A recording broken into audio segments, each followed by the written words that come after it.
ये तो सभी लोग जानते हैं कि शिकारपुर एक ऐसी नायाब जगह है जो बहुत चर्चित रहती है। आज इसी के बारे में कुछ खुलासा करेंगे हमारे यहाँ के एक अवधेश मिश्रा जी, जिन्होंने इस क्षेत्र में घूम घूम करके पूरे क्षेत्र को कवर किया है और अलग अलग तरीके से वहाँ की न्यूज़ कलेक्ट की है। उन्होंने शिकारपुर के महत्व को बताते हुए कहा है कि शिकारपुर एक ऐसी जगह है जहाँ पर राजनीतिक कार्यक्रम होते रहे हैं और ये एक ऐसा स्थान बना हुआ है जिस स्थान पर पुरातत्व विभाग ने भी आकर के सर्वेक्षण किया है।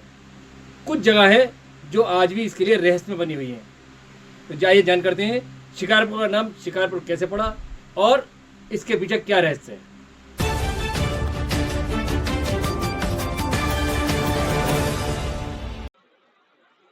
नमस्कार, हमारे साथ हैं हिंदी के प्रवक्ता श्रीमान अवधेश कुमार मिश्र जी, जिन्होंने अनेकों पुस्तकें लिखी हैं, अनेकों विद्यार्थियों को भला किया है, साथ साथ उन्हें इतिहास में भी गहरी रुचि है। इन्होंने शिकारपुर जो बुलंदशहर के पास पड़ता है उसका गहन अध्ययन करके कहाँ से उसकी शुरुआत हुई, कैसे पैदा हुआ, इस विषय में उन्होंने एक अपनी पुस्तक लिखी है। आइए जानते हैं उनसे इसी की गाथा उनके द्वारा। नमस्कार सर। नमस्कार। आपका चैनल पर बहुत बहुत स्वागत है।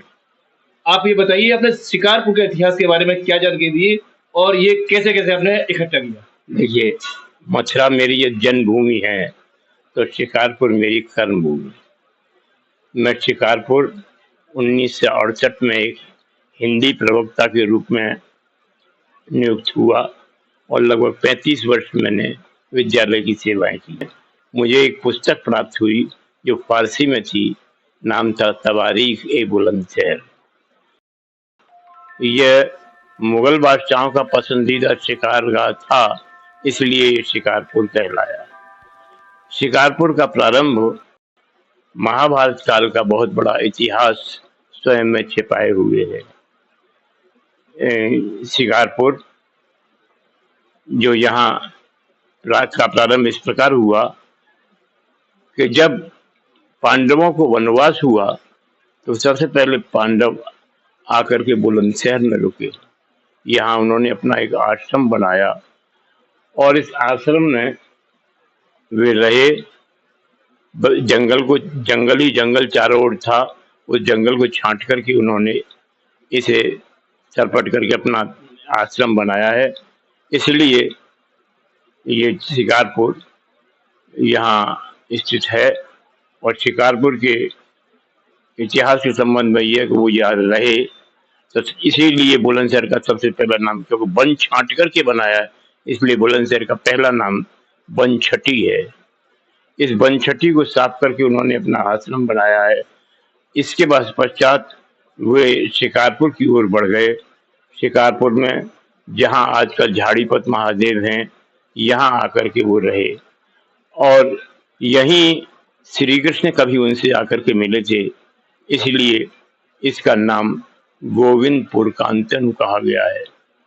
गोविंदपुर कांचन तो इसका नाम है ही, लेकिन वस्तुतः यहाँ ये शिकारगाह होने के कारण कभी यहाँ सिकंदर लोधी भी आया था आक्रमण करते हुए, उसने उस पर विजय प्राप्त कर ली और उसने अपनी पुत्री गुलशन आरा के नाम से इसे गुलशनाबाद बसाया, लेकिन वो सब लुप्त हो गया।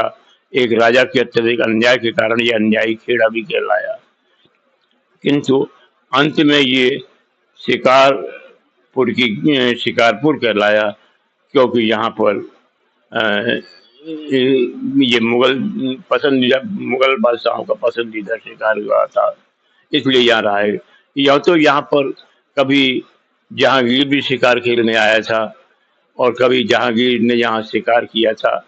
एक बहुत बड़ा भयंकर शेर जहांगीर पर जब बस झपटा तो मचान गिर गया था, सभी लोग भाग गए थे, लेकिन राजा अनी राय ने उस शेर से भिड़ गए और उसे मार डाला।